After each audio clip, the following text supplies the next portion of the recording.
programa de hoy estamos hablando del estrés. Hemos tenido una conversación apasionadísima en el corte acerca de los factores que desencadenan el estrés en los niños. Le paso la pelota acá a mi compañero que tiene una opinión últimamente, por todo este contexto neoliberal, digamos, de la competitividad, ¿no? No sé si será el único factor, pero es uno de los factores. Entonces, a los niños se les somete a situaciones de estrés que me parecen totalmente injustas. Por ejemplo, todos estos programas de estimulación temprana, ¿no?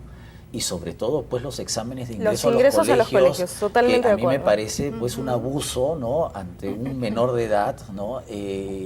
Someterlo a situaciones o exámenes que duran 3, 4 horas, ¿no? Y que además, como los padres de familia tienen que ver un abanico de posibilidades de colegio, es decir, no solamente pasan una jornada en esa situación de estrés, sino varias posiblemente. No, y los papás están tan estresados que definitivamente les transmiten esta tensión también a los hijos. A ver, ¿es comprensible, es entendible, es necesaria esta sobredosis de estimulación temprana? No, absolutamente. Y eso que yo soy consultora en el área de estimulación temprana, digamos, a nivel nacional, justamente hago esa formación.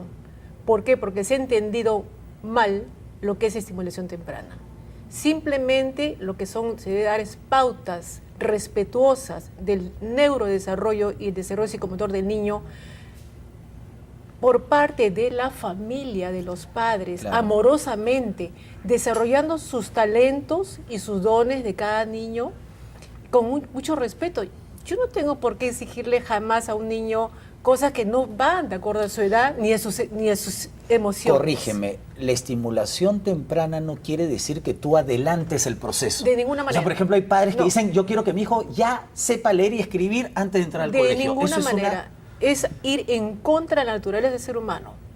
O por ejemplo, cuando un niño lo ven demasiado inteligente, demasiado débil, entonces hay que adelantarlo. No. Hay que meterle un montón de clases. No, o hay que promoverlo que no esté en kinder, sino en transición, un año por ejemplo. más. Claro. Y luego hay un desgaste tremendo. Mira, a mi consulta llegan muchísimos niños diagnosticados con hiperactividad, con déficit de atención. Le digo, échate en la camilla, están echados 1 hora como angelitos. Por ejemplo, hay una falsa percepción. Mira, qué inteligente, entró a la universidad a los 15, 16 años. O sea, en el fondo van a crear una persona con una serie de problemas futuros. Mira, lo más importante de la estimulación temprana es crear vínculos afectivos entre el padre y la madre biológicos con su hijo o hija. 1. 2, crear una buena relación de apego. Apego, me refiero, es que el niño lo lleve a su campo emocional con cariño, con amor, y luego lo deje también descubrir y tener sus propios intentos, sus fracasos y también sus éxitos en pequeñas cosas de su entorno, nada más. Y de ahí, una cosa importantísima es que la estimulación temprana tiene que ver con la resiliencia. Para los que no saben qué es resiliencia, es la capacidad del ser humano de poder salir adelante ante un evento, como estamos hablando del estrés, no deseado, inadecuado, de repente un evento traumático, de poder salir adelante y saber que es parte de la vida. Eso es hacer estimulación temprana.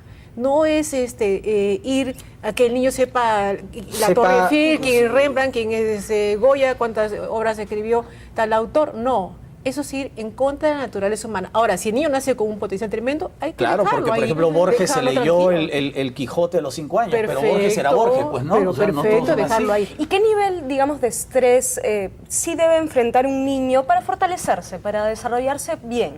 El niño, los niveles de estrés, más que todo, yo no diría niveles de estrés, sino diría que son de cosas retos. de retos. Que le puedan generar una cosa sencilla. Por ejemplo, acá yo le pongo un obstáculo. Cuando en estimulación temprana yo le digo, póngale un obstáculo para que lo pase, entonces simplemente ve la forma solo de cómo ir a ese obstáculo, lo voy solamente como guiando y pasa el obstáculo. Esos son los obstáculos que hay en la vida. Y simplemente desde niño le estoy simplemente poniendo algo frente a él que le comienza a darse cuenta cómo muevo mi cuerpito, dónde debo ver más para poder ir hacia ese lugar o desviarlo o pasarlo. Y los niños ya más grandecitos, Que tienen, de pronto a veces tienen demasiadas tareas, los padres los meten a actividades fuera del colegio en exceso. Contraproducente.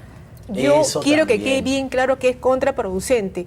No tienen tiempo para jugar, no hacer nada. No tienen tiempo para ver a los padres con quienes ellos quieren estar, no tienen tiempo para compartir con los amigos y tienen demasiadas tareas de diferente naturaleza. Muchas veces no quieren sacarlos del colegio, pues este colegio es de prestigio, ese es el mejor, lo que sea, pero ¿qué te interesa a ti? O sea, realmente los colegios deben estar orientados, y con el respeto que se merece, porque hay muchos colegios que sí lo hacen, a desarrollar talentos y la humanidad como un ser futuro adulto. Además, por ejemplo, la educación está diseñada para generar un estrés continuo, porque el reflejo, lamentablemente, de los logros es estadístico, es decir, las notas, ¿no? Entonces, las notas son una distorsión en la formación de la persona. Entonces, uno está en continuo estrés, bueno, vamos a decirlo de manera fácil, con la libreta, por ejemplo, ¿no? Totalmente de acuerdo. Y solamente para contar una cosa más, yo te digo, más de 25 años de mi carrera profesional, prácticamente viendo a miles de madres con niños, donde a mí me traen niños que están con 39, 40 y me dice, ¿sabe qué, doctora? Por favor, dele algo rápido para que dé su examen hoy día. Y después me cuenta que no rindió bien. Le digo, ¿sabe qué? Yo le voy a poner una nota que ese niño no puede levantarse de su cama 3 días. Uno de los aspectos. Y es muy importante vivir y actuar en coherencia. Yo no le puedo exigir más a un ser humano de lo que puede dar. Y con el niño se está haciendo eso. Y lo que vamos a encontrar como resultado es lo que ya estamos viendo hoy en día. Niños con el bullying, niños que hacen un juego de ahorcados, niños que están actuando peligrosamente. Y todo eso de que después no siguen, el 80% a nivel mundial de las personas no siguen su verdadera carrera, su verdadera pasión. Solamente están siguiendo lo que le han metido como programación mental, que es bueno y van a ser exitosos. Y eso es una gran frustración como ser humano y lamentablemente a nivel mundial se está manejando esos niveles de educación y hay muchos lugares que, por ejemplo, ya están tratando de hacer esos cambios. Yo creo que hay que seguir la corriente que es coherente, la unidad familiar y que el niño tiene que divertirse aprendiendo, no sacrificarse aprendiendo ni bloquearse aprendiendo. Luciana, ¿el estrés es un fenómeno urbano o también se da en otros contextos, por ejemplo, rurales, en el campo? Nos están viendo en todo el Perú y no todos viven en ciudades. Es decir, ¿cómo se puede generar una situación de estrés en otro contexto que no sea el urbano? Recordemos que el estrés es algo natural, entonces se sucede en cualquier contexto en el que pongamos a un ser humano.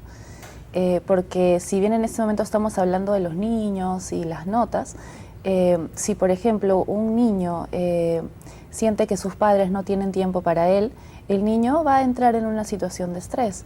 Si por ejemplo el niño ve que tiene por un lado los horarios del colegio, por otro lado los horarios de los profesores particulares, por otro lado los horarios de entrenar algún deporte, y durante todo el día no tiene suficiente tiempo ni para disfrutar de un tiempo libre, que es muy importante, ni para dormir las horas que necesita, el niño va a estar bajo condiciones de estrés. Y eso, digamos, sucede incluso si estamos en zonas rurales, ¿no? El niño tiene que trabajar, el niño prácticamente no disfruta de mucho tiempo libre, entonces eso al niño le va a generar una situación de estrés. ¿Pero son los factores externos los que producen el estrés o son nuestras propias creencias de cómo enfrentar esos factores? O sea, puede existir una persona que de pronto no tiene muchas responsabilidades, no tiene mucho trabajo, tiene una vida aparentemente súper tranquila, pero igual tiene un montón de estrés por sus propias creencias. Bueno, recordemos que la realidad per se simplemente existe en la medida en la que nosotros lo percibimos. Por lo tanto, claro, el filtro es nosotros, nuestras propias creencias. Por lo tanto, sí, digamos, existe una situación externa, pero la forma en la que nosotros la reconocemos es lo que genera el estrés. Entonces, si es una situación que otros pueden percibir como normal y tranquila, quizá para la persona que la está experimentando no sea normal y tranquila. Y por lo tanto, su cuerpo va a desarrollar los recursos necesarios para permitirle adaptarse a esa situación, que es lo que nosotros llamamos estrés. Clarísimo. Bueno, tenemos que irnos a un corte y en el siguiente bloque hablaremos de cómo combatir el estrés. Ya regresamos.